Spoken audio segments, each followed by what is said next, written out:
Okay, yep, I'm wearing the same hat. Sure am. I know somebody like, oh my goodness, ain't the hat he just had on? Yes, it was. Ring the bell. Sure is. I got a bunch of them though, but this one go with my shirt. So, hey everybody, happy Friday night to you. It's me, just as goofy as ever. I don't need a cup of coffee and my fuzzy bathrobe to be goofy. I can do it at night with a glass of wine. Cheers. Loren Michaels Harris with you. How are you? Welcome to tonight. It's the first time in 4 years that a bathrobe moment after dark has been on a Friday night. But you know what? I don't care if it had to been at 4 o'clock in the morning. Well, okay, 4 o'clock in the morning. If I had to get up for these ladies tonight, because I'm going to tell you what, I have been scouring the country to get this story, and tonight is going to be one humdinger of a bathrobe moment after dark. I promise you that. So you guys, thank you so much for joining me right now. If you've ever had the innate need, that calling, if you will, to be a part of something bigger than yourself, I'm telling you what I know. Right now is that time. It isn't going to kill you. It doesn't cost you. It's not going to hurt you. Use one finger. Use it on your phone, iPhone, Android, Cricket, Obama, flip phone, can with a string on it. I don't care. If you got to tie a message to the leg of a raven, get her done. Call somebody, let them know to get over here to Bathrobe Moments and watch what we're throwing down tonight. They're going to really want to pick it up. This is the bell of purpose. We're going to ring the mess out of it tonight. It means that when you hear this bell, you need to show some love on the screen for our guests, because that means they just dropped a platinum nugget. We're getting behind. We're picking up what they're dropping off. If you could say, you know, thank you, Jesus. Can I get an amen? We're going to do that too, because tonight we're going to hear some real stories. Now, you know, it was December 31st of 2019 when in Wuhan Municipal Health Commission, they reported a cluster of cases of pneumonia. And that was in Wuhan, Hubei province. And then a novel coronavirus was eventually identified. We all know about that now. We've been living within it for months now. And then as of this morning, what started as what I just spoke to, as of this morning, 213 countries and territories around the world have reported a total of 4,430,123,000.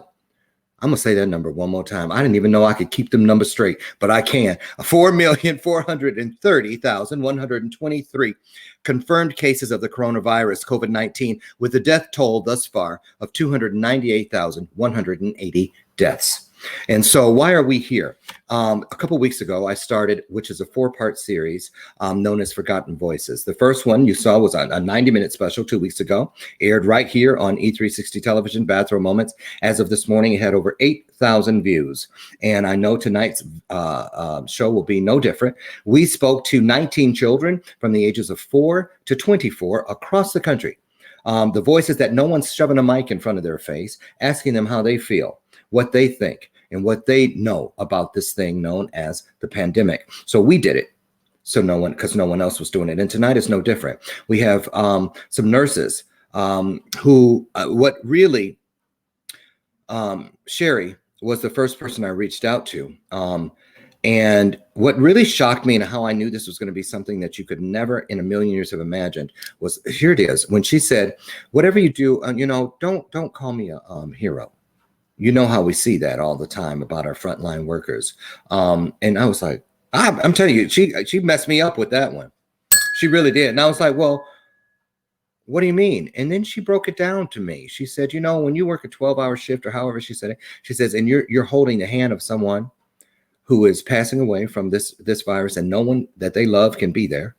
And it's you. And you do that over and over and over. When you're driving home, you feel anything but a hero. Messed me up, y'all.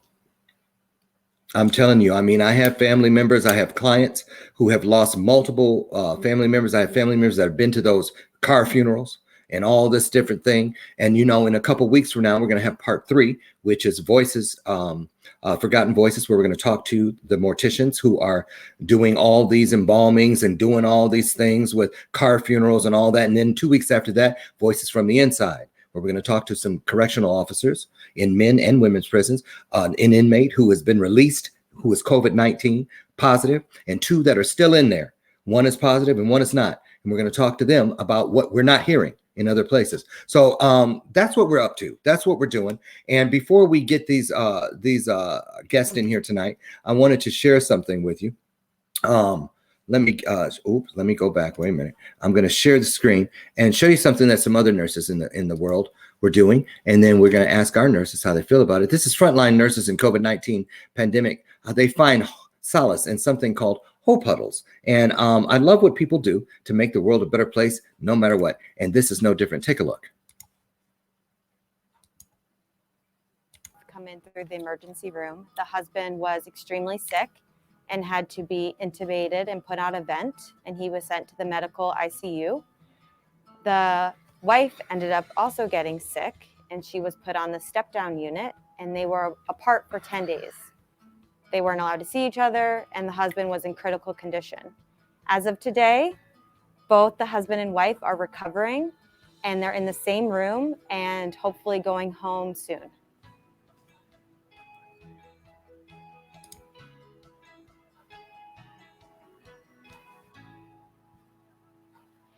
Emergency room doctors and nurses have been seeing extremely sick patients come through their ER department in these last couple of weeks, and they intubate them and send them off upstairs in the hospital, and they have no idea how they are doing.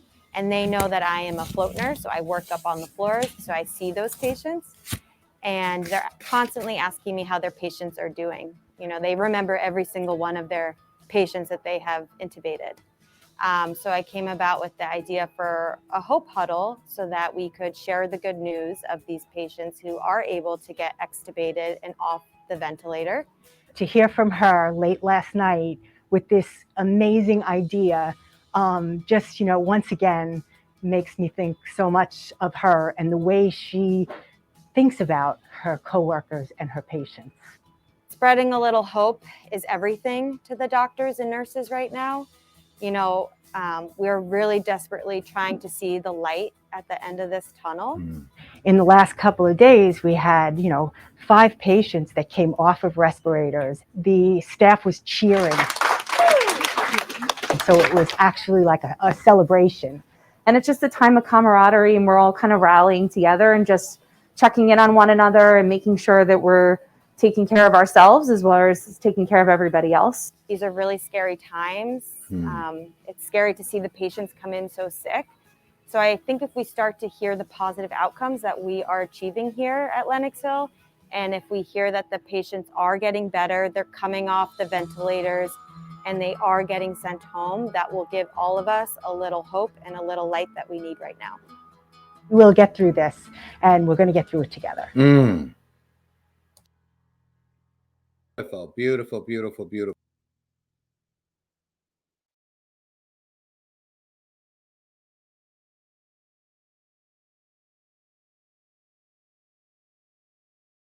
You guys, listen, That was some good news. That was positive, and we need that. We all need that. Right now, I want you to start a watch party. Hit the invite button, share this broadcast out, because trust me, with the loosening of all of the restrictions, the stay at home and the shelter in place things across the country, people need to be able to make their own decisions based on an informed mindset. And that's what we're trying to do here. So we are streaming live. So to my nurses who are in the green room, this is a grown folks night where I cheers, but try not to cuss. I'll do that. Enough of that for all of us. But we are streaming live. That's what I'm getting at, across Facebook, YouTube, Roku, Android, Apple TV, Amazon Fire Stick, and of course from our home base out in Scottsdale, Phoenix area of Arizona, E360 Live. And I want to say hats off and thank you so much to my wonderful sponsors for this week. That is symposium.us, where you can get over and turn your content into money. That's right. Turn it into money. We all need income streams that are additional to the usual ones. Get over, download the app at the Google App Store or Google Play and see what opportunities are there. Whatever it is you're good at, you can help other people with it now in these trying times. It's symposium.us, where you can turn your cell phone into a payphone. So I have these women. I'm bringing them in. I'm not wasting another second. Look at them. Gorgeous too. So first of all, because a lot of dudes are watching tonight, the word is out. So they're like, ooh, nurses, they make good money. And I know they're gonna be fine. Who's married? Raise your hand. Oh, Mary was able to join us. She had to do an OR case. I heard. So Mary, maybe, who knows? I'm praying that she'll be able to pop in. She has the link. Karen, single or married? I'm single. Okay, Danielle, single or married? Married. Married. And Sherry? Oh, it's complicated. Oh, ooh, she got, now there's your housewife. I'm saying, you guys look in the back before they came in. I said, you guys look like housewives. I just want to say, first of all, thank you so much. I did not think, people told me I wouldn't be able to find nurses that would be willing to speak. And I'm so glad for you all for standing up, showing up, and I'm getting ready to show out. So I'm gonna ring the bell of purpose on that, because I already know. And just let you know that we are here tonight to support you, to uplift you, and to hear how you feel, to hear some of your reality, and to tell people what you think. If you were talking to a family member about what they need to do coming up in the next few weeks, days, and months in order to stay safe, not based on what they're hearing through the news or whatever, but based on what you see every day. I know you ride home probably alone in your vehicle or however you get there, and I know there are things you cannot turn off. And no one can understand that like you understand that. I know that. I'm telling you, I know what I'm talking about. And so this is a chance for you all to be able to talk about what you're comfortable with, allude to those things that you're not, and leave the rest for us to figure out on our own. Is that a deal? Yeah. Okay. So we're going to start by going around, and everybody out there in TV land, you guys don't quit playing. Quit playing. It is not, doesn't cost you. You ain't gonna bleed unless you in some kind of traction with all your fingers, broken. Use them and send this broadcast into someone's world. You could be saving somebody's life while you're playing. So there it is. What you want to do, because if you don't, one day something's going to show you and say, remember that time you were watching that show and he asked you to hit that button and you could have and you didn't. But if I'd have known, then somebody would have told me. I'm telling you now. So that excuse is off the table. Hit the button and get this into somebody's world. Quit playing. One more time. So listen, y'all, I got some questions for you all. But Sherry, start with you. Then we're going to go to Karen. Then we're going to go to Danielle. I'm going to shut up. Tell us who you are, where you're at, how long you've been a nurse, and where you've been working since this thing started. Sherry? Yeah, so right now I'm in California in the Bay Area. I came out here for the travel assignment in February in PACU, the anesthesia recovery unit. And I come from Florida. I've been a nurse for 15 years. 13 of that has been in the emergency department, and then the other 3 have been in PACU. This was so crazy when I came out here because they canceled all the elective surgeries the week after I got out here. So in the beginning, it was so, it was really weird. It was kind of like, this is a big deal. And then the people were like, no, it's not that big of a deal. We're going to wear masks. No, we're not going to wear masks. This mask is okay. No. So it's very odd. And I realized very quickly that my travel assignment was going to be over because the surgeries were canceled. And so I did not want to go back to Florida. I was really impressed in California with the governor, Gavin Newsom, putting everybody on lockdown. Mm. And the elective surgeries stopped immediately. And I mean, he really, excellent leader, you know, because one thing about this virus is if what they say is true, the consequences are, as we've seen, very devastating. And if it's not that big of a deal, well, great. So it's like playing Russian roulette. Is it worth the risk? So I'm very happy to be out here in California, and even feel a little bit guilty because we've been very fortunate because of our leadership. Mm-hmm. I hear stories from my friends. They don't feel safe in the hospital. I feel very safe here. We have what we need. They have great protocols in place. But yeah, And you're in California, but you live in Florida. I live in California now, but yeah, my home is in Florida. Your home is in Florida, and you have a child which is sheltering in place somewhere else, right? Yeah, that's been really tough because when I came out here to travel, you know, we had planned to fly back and forth every 4 weeks to see each other. We haven't seen each other in 10 weeks. And that's been really tough. Wow. Ooh. Yeah. Put that in your pipe and see if you can smoke it, y'all out there that are sheltering with your family. How blessed are you, right? That's right. How blessed are you? That's the Bella purpose. We're gonna go over to Karen now. Miss Karen, let me unmute you. There you go. Hi, Karen. Where are you going through this at? All right. So I'm in Orlando, Florida, and I work at Orlando Health, which is a level 1 trauma center for Central Florida. I do work in the surgery PACU setting.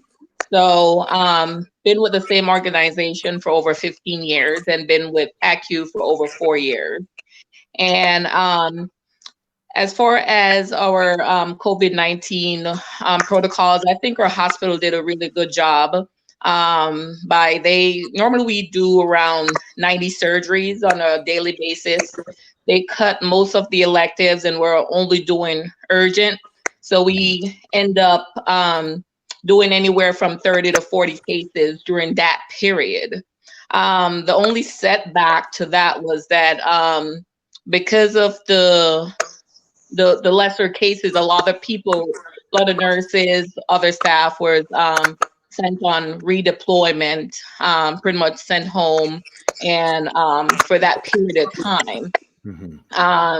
During that time, the hospital have everybody wearing masks, visitors, patients, if they're transferring from one procedure to the other, and also the staff is mandated to wear masks. So they have set a lot of proper protocols in place that, you know, let us feel at ease coming to work and knowing that, you know, we're safe going back home to our family. So are you working in the area you reside in, or are you somewhere else in the country as well? I work in the area that I reside in, yes. Okay, great. So there we have, that's totally different than Sherry's situation. Now, Danielle, let me unmute you. There you go. How are you? I'm great. Thanks for asking. Good. And you're where in the country? I just piggyback off of Karen. We actually work in the same place. So okay, so you guys see each other on a daily basis. Yeah. Okay, so how's your experience been so far, Danielle? PACU nurse. I've been a nurse for 10. What's that? Uh-oh. Wait a minute. Hold on. She hit the mute. I can unmute her. I'm the man behind the curtain, just like in the Wizard of Oz. There you go. Danielle's internet seems to be, there you go. All right. I said I've been for 10 years in PACU nurse before. So, did you say you were married, Danielle? I did. You did. Okay. So, and Karen, when you come home from work, are you coming home alone, or are there other people in the house? I have two teenage daughters, 16 and 19. Okay, so I have some questions. If it's anything that you're uncomfortable answering, say pass, you know what I mean? Send it to someone else, or we'll just go around it. And I'm getting ready to rebuke those internet demons over on Danielle's side of the house, trying to stop. There. Okay, cheers. Okay, so first question. This is something that a lot of my followers have asked me to ask you guys. when you were before COVID came and you were doing whatever at PACU or whatever the places you work, and can an employer force a nurse to work on a designated COVID-19 floor? Absolutely. So across the board, that's a yes. Yeah. Yes. Have any of you, right by a show of hands, have any of you worked on the COVID-19 floor designated? Sherry, Yep. yes. Yep. Karen and Danielle, no.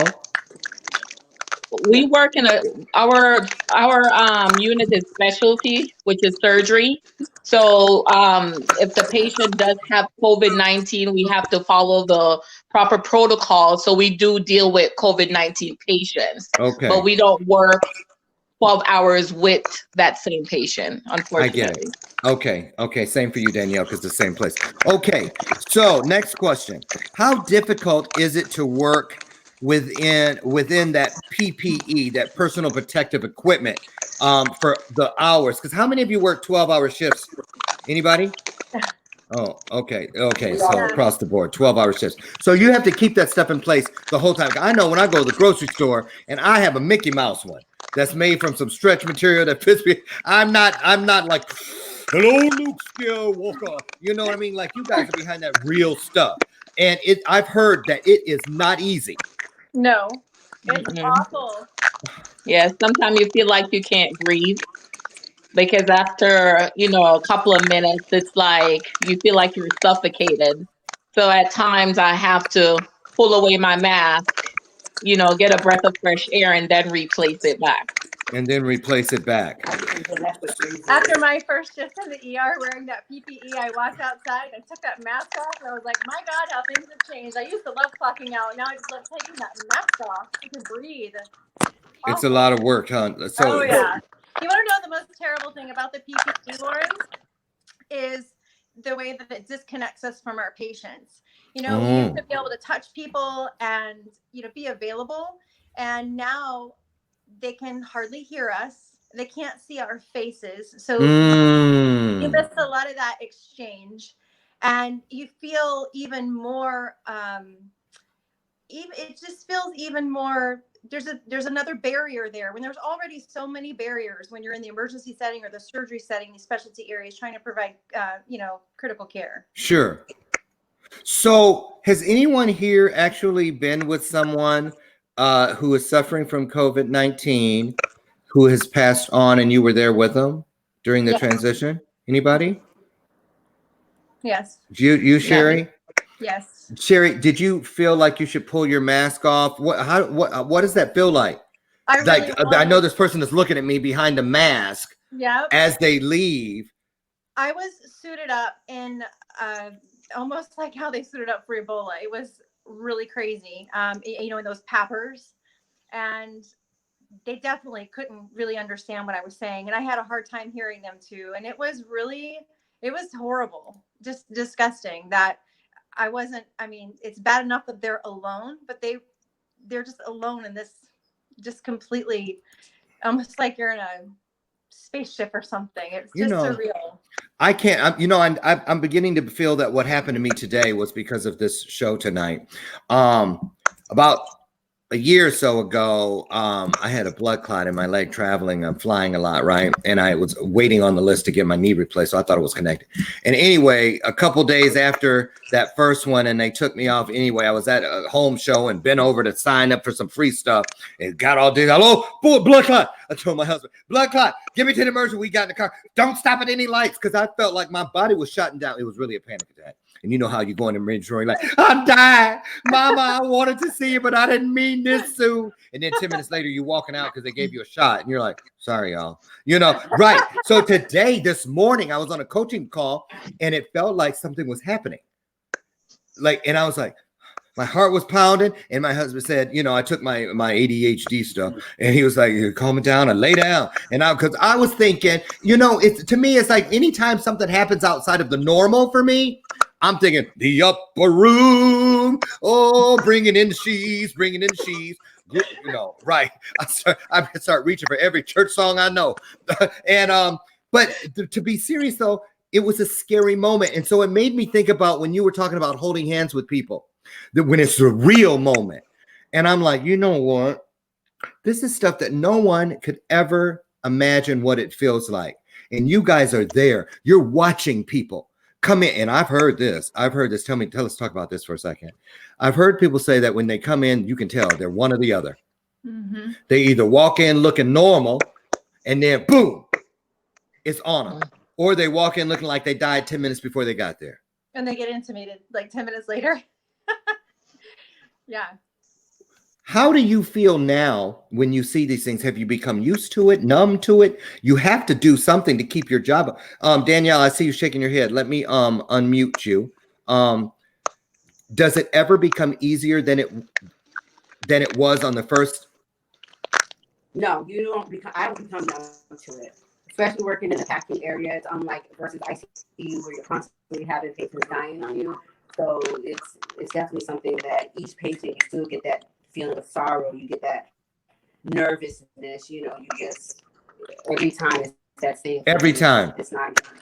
Yeah, I feel it. Would you all agree that there are things daily now since the coronavirus epidemic began, things that are daily following you home that never used to follow you home? Mm-hmm. Yeah, Definitely. did you have it? Did you touch something in your car that you shouldn't have touched? Did you wipe everything down? You know, are you going to start having symptoms in 4 days? It's scary. And then your family. Right. Right.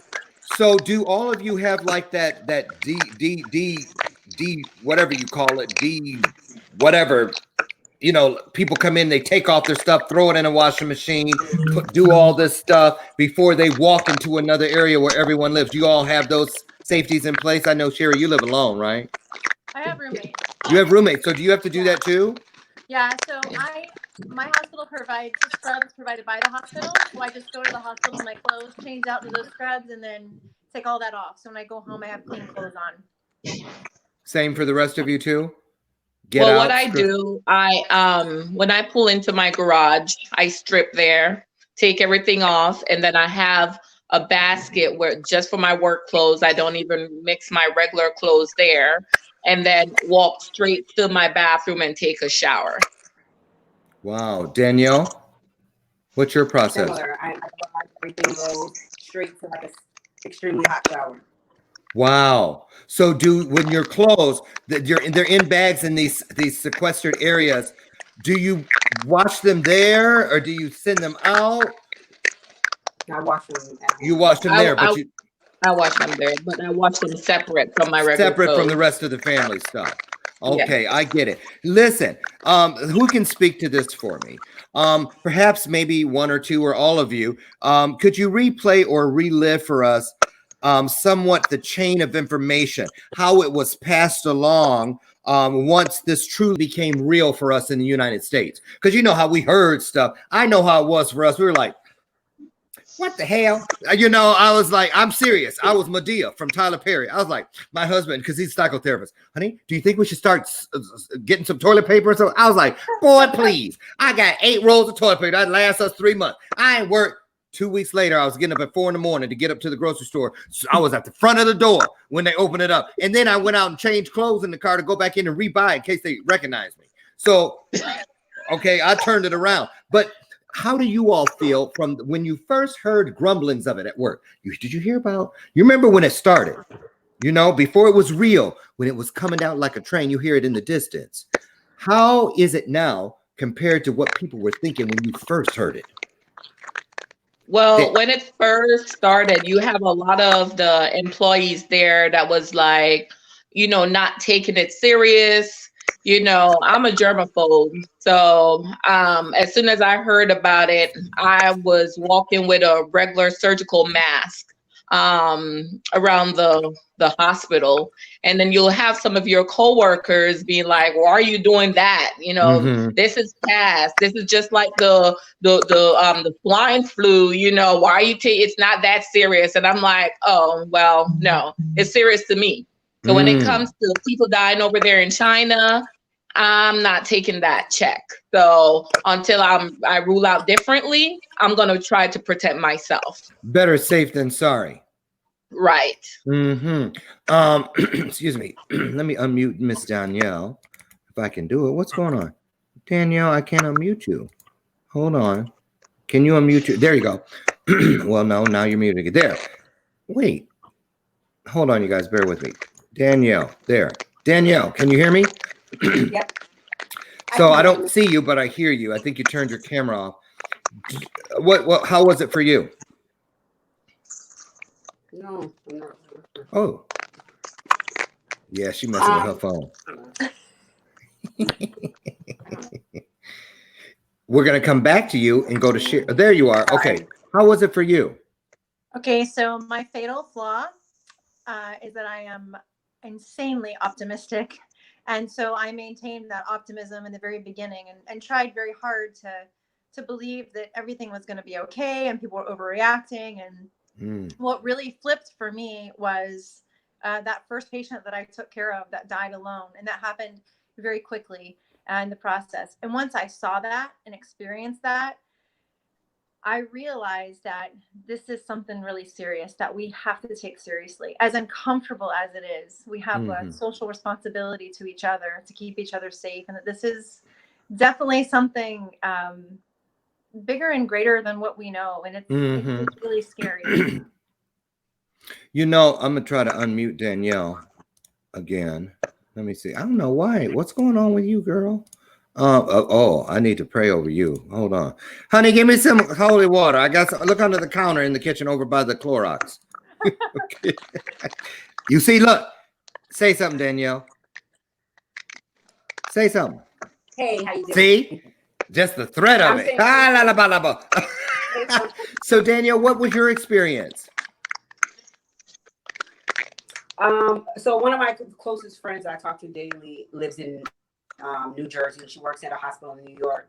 So hotbed. She was already telling me the experiences that they were having even before it became worldwide the way it is. So I always from the jump also took it serious because I had someone that literally was showing me pictures of, where you're about to prepare bodies and telling me, all the graphic details and stuff like that. So immediately I took it seriously. As far as going out and buying stuff at the store, at first I was not on that train until stuff started disappearing and you couldn't get it. When the stock was getting low and you go to the store and there's nothing there, it's like, oh, well, maybe I better grab a few extra. But that's about the only thing that I was slow on. But as far as taking precautions at work and at home, I, already telling my family we're not going out the doors yet. That was pretty much in the beginning.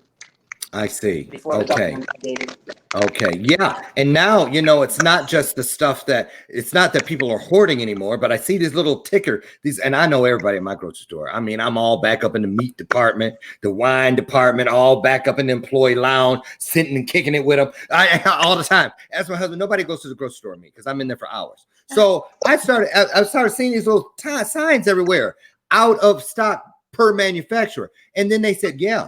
And the guy, the manager of my Jewel pulled me aside and said, Loren, you guys eat meat? I say, heck yeah. And look at these love handles. What you think? That ain't from vegetables.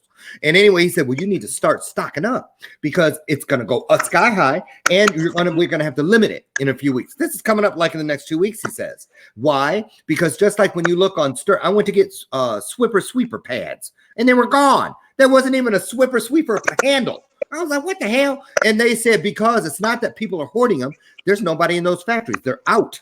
They haven't made any. They can't make any because nobody can come to work. I was like, Macaulay Culkin moment. So that's that too. So let me ask you next question. How many of you have experienced this one? Coming in or leaving out from work. Have you ever been approached by someone who was a family member to someone who was in the hospital? And they stop you and they plead with you, desperate for information about their loved one upstairs. Has that happened to anybody? Show of hands. Anybody? Danielle. Okay. Let me unmute you again. There. Talk about that. How'd that make you feel? And what did they ask you?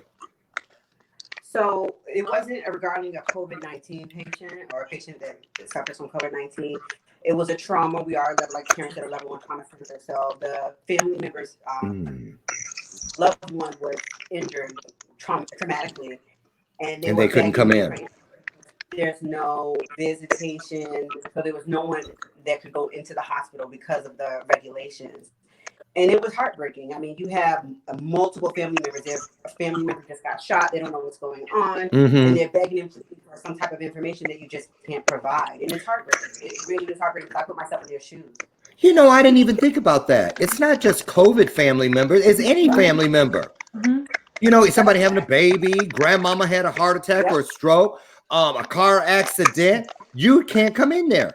And you want to know something interesting about that is that we had a huge decrease in our ER volume, you know, and we're like, where are the heart attacks and the strokes?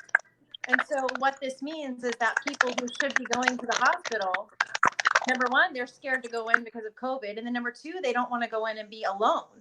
And so people who desperately do need to be getting medical attention right now, they're holding off. And that's going to have pretty devastating consequences. Good point. Good point. Woo. Okay. Let me just hit a couple. Michael Toy says, when I first heard about it, I was flying back from Thailand to California with a transfer in Dubai.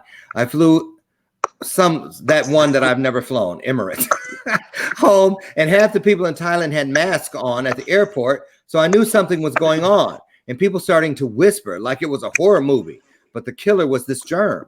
But no one really didn't know what was happening or what to expect. It was very Alfred Hitchcock. I understand. And what's this? Christina Scullin says meat shortages are still getting worse, and they're going to get even more hard to get your hands on. So better stock up. Betty Fisher says, wow. And I want to say this. Let's get, because I want to get back to the questions. Next question for you guys. Thank you for that, Danielle, because you brought a lot of light to that it's not just, because everything you hear about the hospitals now, you automatically think it's COVID patients, COVID family members, COVID doctors, COVID nurses, but there's a whole nother world still at work. The regular things that have to happen, appendectomies, hysterectomies, heart attacks, strokes, all the other things still have to maintain and go on. And they're kind of getting lost in the process, some of it. Got it. Thank you for that. What's the most deaths you've personally experienced in a day? Because I know before COVID, you go home, ooh, 3 people died today. I mean, I have a lot of medical people in my family, and not that they talk to me about this stuff, but I eavesdrop a lot. So, but I know that it's a fact that it's death. It's like you guys are like right behind morticians now. You're experiencing a greater level of mortality, right or wrong, than ever before. And how has that affected you? How has that affected you? You thought you knew it all. You thought you knew what you do for a living. 15 years. Danielle, how many years you been a nurse? 10. There's 40 years on the screen. 40 years. And yes or no, raise your hands if this is different than anything you've ever lived. Yep. See? There you go. So I don't even need the numbers. Just that you raise your hand and the looks on your faces. Y'all, I'm telling you what, I'm going to have trouble sleeping tonight because I'm going to see all y'all's faces. I'm just keeping it real. Because you know what? I get it now. I get it, Sherry. Why? And I tell everybody the story. When you hit me with that thing about whatever you do, don't call me a hero. She checked me from the gate. And I was like, well, I hadn't yet, but I was planning on it. And I get it now. Because if I had to do what you do, you know what? I'm going to tell you something. It was the first time I was on a stage and I spoke about, my story is coming through 22 homes in the foster system, which was probably about 45 abusers. And when I start talking about abuse and there's kids in the audience and one of them comes up, I remember the first day, one of them came up to me and said, when you were talking about that, and they had a staff member and they said, I'm dealing with that right now. As a matter of fact, I don't want to go home to it. Can you help me? I rode 3 hours and something in my car back to Chicago in complete silence. I couldn't eat. I rolled the window down. It didn't help because I could not you cannot unsee it.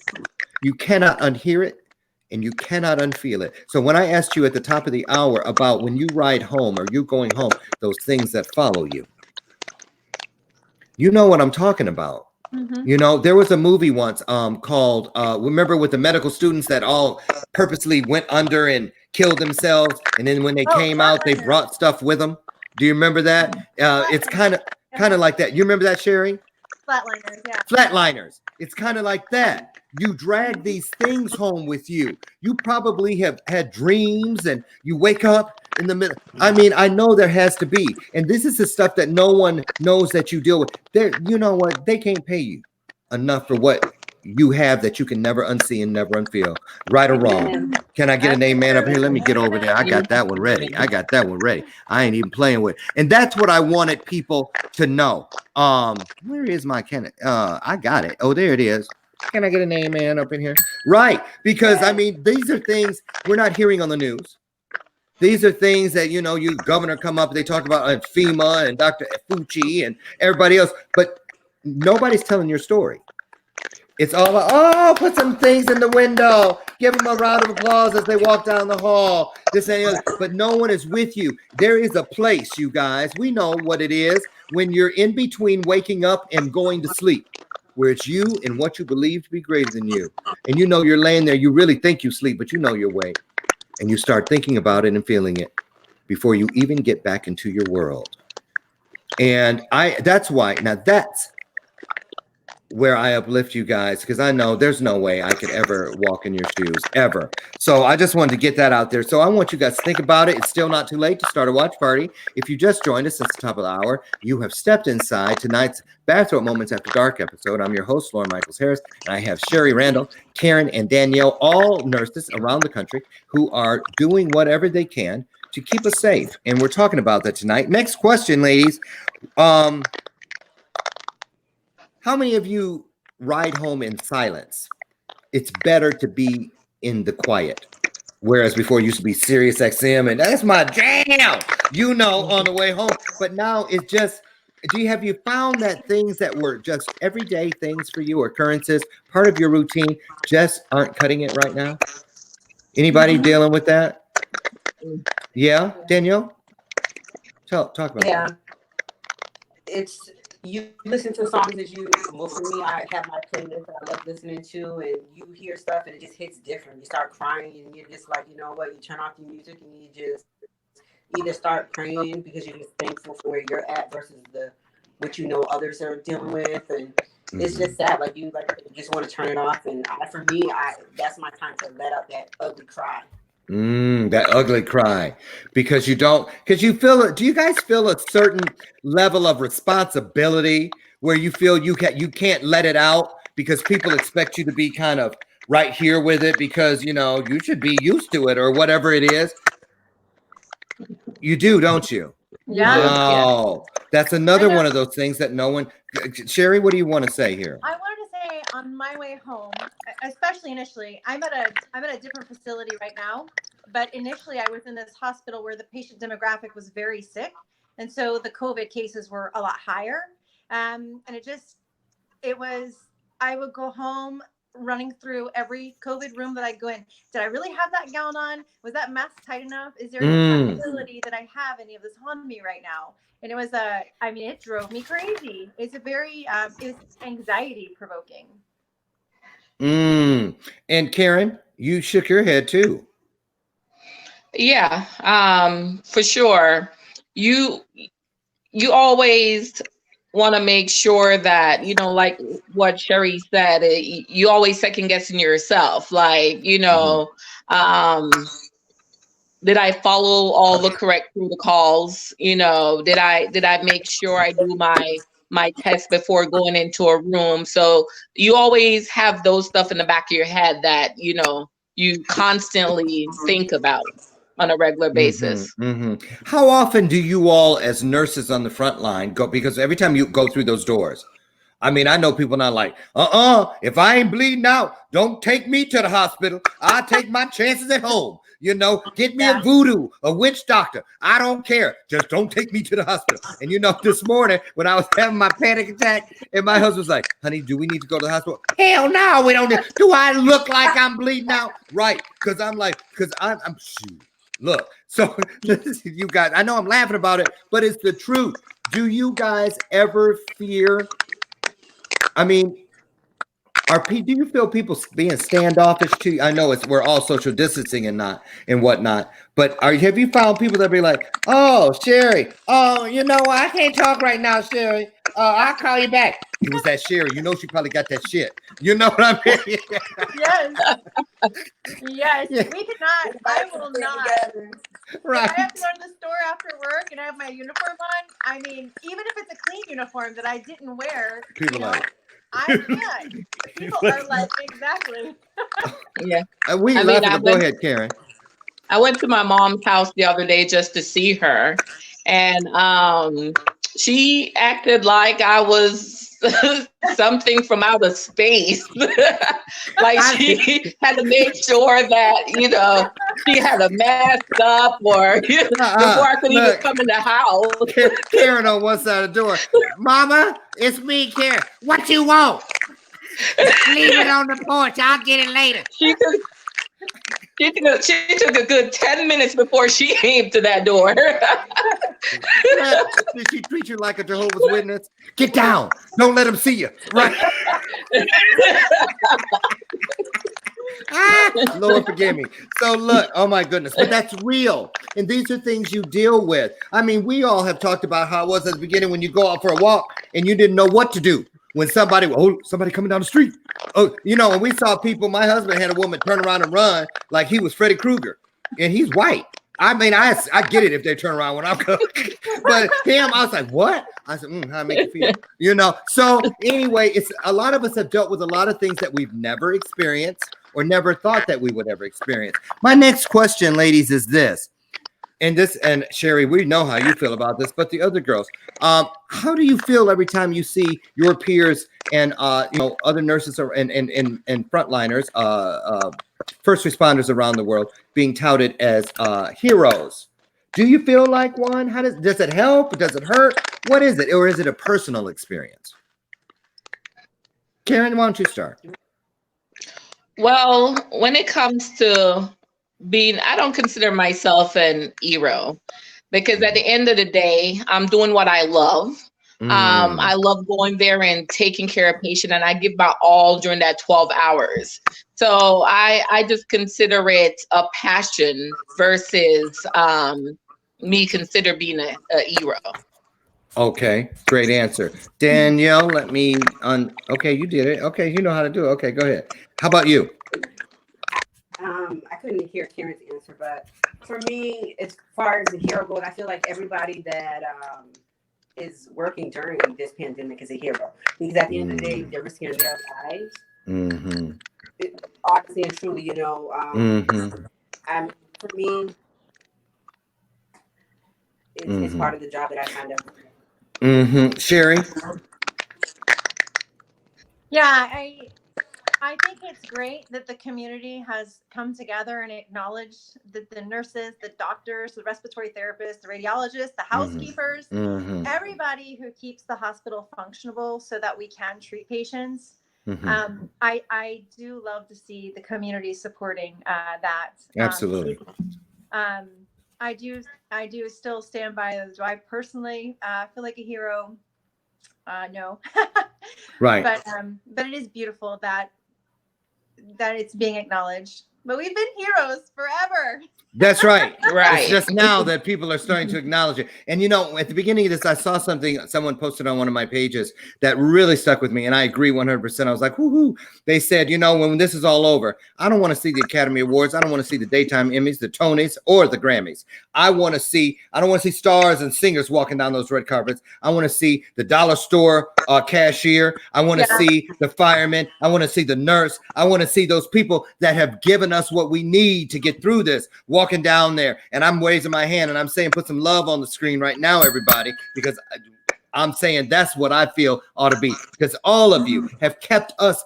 You gave us a little bit of our lives that we can still hold on to. We can either hide behind these masks or we can thrive behind these masks. And the only way we can thrive behind these masks is because there are people like you that give us something to get up for. And I thank you. And that's why we're here tonight. My goodness, this hour has flown by. We're going to get there. I got a couple more questions for you, ladies. With states beginning to reopen, now in our area, Wisconsin being the most recent, by a show of hands, how many of you feel that we may be reopening areas a bit too soon? Is that unanimous? Okay. And you know what? I'm listening because you're in there watching the part. You know, they don't go in and take us in a room. You know, when they do those governor things every day at 2:00, or Trump and all the different people and FEMA or whoever it is, CDC, they have yet to take a camera and say, today we're going to do our press conference from inside of the ICU with Emma Louise Murphy, who has been on a ventilator for 14 days. They ain't done that yet. I want to hear, I need something to scare the bejesus out of some of these kids in my family who think that they can go and play basketball and go to a party. We had a thing a few weeks ago. We all saw that, the viral video here in Chicago, where all those people were packed in that house party, and they got masks, but they down here.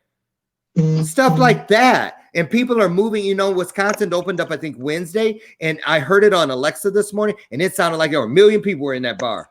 And I'm like, I ain't going nowhere. I'm going to do like my grandma do. I'm going to wait and see. I'm waiting at least 30 days to see the ones who was out there. Hey! You hear what happened to Lucretia? You hear about Lucretia? What? Girl, she gone. I ain't going out like that. Like Sweet Brown said, ain't nobody got time for that. That's how I feel about it. So no going on. I got 2 more questions for you, maybe 3. Can anyone share what preventative measures outside of the CDC recommendations that you've requested that your loved ones follow? You guys to the inside. So you say, they say wash your hands. Yeah. Go ahead, Karen. If you're going out in the general public, just wear a mask. If the person does not wear a mask, there is a higher percentage of this transfer of this virus from one person to another. If I wear a mask and you wear a mask, the likelihood of us transferring stuff is very low. It's like a 1.5% versus a 90% if one person is wearing the mask versus another person. It's not at all. Just wear a mask, wash your hands, and, just follow the correct protocols. So when they're opening up these areas and say, for instance, they say, okay, you don't have a mask. It's smart to wear one anyway, right? Mm-hmm. Right. I mean, because look, if you didn't need it, oh well. But if you did, you can't go back and redo it. This is not a redo. You don't get a do-over. Right. If you get it, you get it. Okay. How often do you guys have to get tested? Ooh. That's a very sticky question you just asked. That's why I saved it near the end. I didn't want nobody to sign off and leave me hanging on here by myself. So what's that all about, Sherry Randall? They can't test us. If we test positive and we're asymptomatic, they're going to lose 50% of their staff, right? Who's going to take care of everybody? Wait a minute. So you guys aren't even getting your temperatures taken every time you go to work? Like TSA people? Yeah. You're getting that. Right. But you're not getting tested for the virus. Right. So I even had I had a situation where I thought I had symptoms, and I had worked the code of a COVID patient. I was doing CPR and I didn't have on an N95. So of course I was completely convinced I had to have had COVID because, we intubated, there were respiratory particles everywhere. And I called and I said, in this hospital, I do not work at this hospital anymore. Mm-hmm. I said, I'm concerned. And what was said to me was, well, just stay home and see if you get better. And I thought, oh, okay. I mean, wouldn't it be great to know, right? Unfortunately, I think, well, who knows? I believe, like myself, most of the viewers are probably very shocked by that response. And I'm assuming it's the same for Danielle and for Karen. We don't get tested. They want us to test ourselves, and if we do have a temperature, to stay home. But as far as coming in through the hospital door, employees doesn't get tested. We have to wear a mask. But patients as well as family member do get tested for their temperature, but not the employees. Okay. Have you guys heard any? Danielle, what do you say to that? It's the same. We work same because you work in the same place. So, have you guys heard any rumblings about vaccines? I mean, with projections. Oh, in 2 years there'll be a vaccine. Oh, in a year. And also, throw this in. It's a 2-parter. The fall and it coming back, and the flu and this and the other. Oh, it's gonna be like in the fall. Yes, no, maybe. What? Who says what? Well, as far as rumblings about it coming back. We've heard a lot of stuff about that just because you'll go out there and people are just walking around like it's back to normal. Mm. You know, I went to the store to the park the other day and I could count on one hand how many people had a mask on. Everybody is just, you know, back to their regular scheduled activities. And the sad thing about the virus is that people could be asymptomatic. So you don't have to see a person coughing before you put a mask on. You could have, you know, a regular person looking like me and you, and we could spread this virus to, you know, several other people. So, you know, in my personal opinion, I think it's going to take a while. You know, they're doing the phase 1 opening to see if it works or not. Hopefully it will, but I'm very skeptic about, you know, we going back to, you know, a shutdown probably. So if we were to say, if I were to ask each of you to choose a number of how many months from now you'll think things will be somewhat, what number would that be, Sherry? Oh gosh, I have no idea. I don't Okay. think it would be maybe another year before until the vaccine comes. So another year. Karen, what are your thoughts? My projection is like maybe around October before, you know, things start, you know, calming down a little bit. Calming down a little bit, Danielle? I would say like 6 to 12 months. 6 to 12 months. Okay. All right. So next question is right around the halfway mark. Since we this first started, stories were breaking where some nurses were reporting that once the pandemic was over, that they would most likely not return to nursing. Have you heard anything about this? And if so, how do you feel about that? I've heard people say that. Danielle, you shook your head too. You I haven't? Yeah, I heard people say it, and I feel bad for them because those are the people that are dealing with not having the proper PPE, getting forced to work under unsafe conditions, you know, having to take care of patients that they're not skilled for. So I get it. And I feel So it's different all through the country, depending on what healthcare provider you're working for, what hospital, what things are provided for you, the income of the people that come to your hospital. Because if you're at a county hospital as opposed to a Kaiser Permanente kind of thing, it's probably different. Yes. Yeah. Yes. Definitely. Wow. I can say, like, personally, when this happened, I felt such a rush. I tried to go to New York to get on the front lines in New York because, like, this is literally like why I became a nurse, and I really wanted to get in and be in where, you know, it was the worst. But I more than ever absolutely love. I love going to work. I'm so grateful and appreciative that I'm in the space that I'm in right now. Beautiful.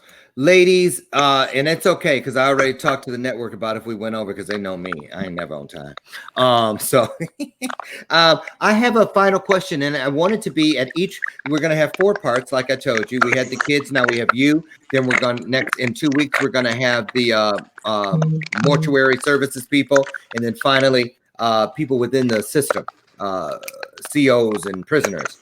But I'm going to ask this final question to everybody. And it's interesting because I'll tell you beforehand, when I asked the 19 kids, they all said the same exact answer. So we're going to see how that bodes tonight. The question is, if we could use a magic button right here at my desk, and I could mute the mouths of everyone in the world except yours, and they had to listen to you.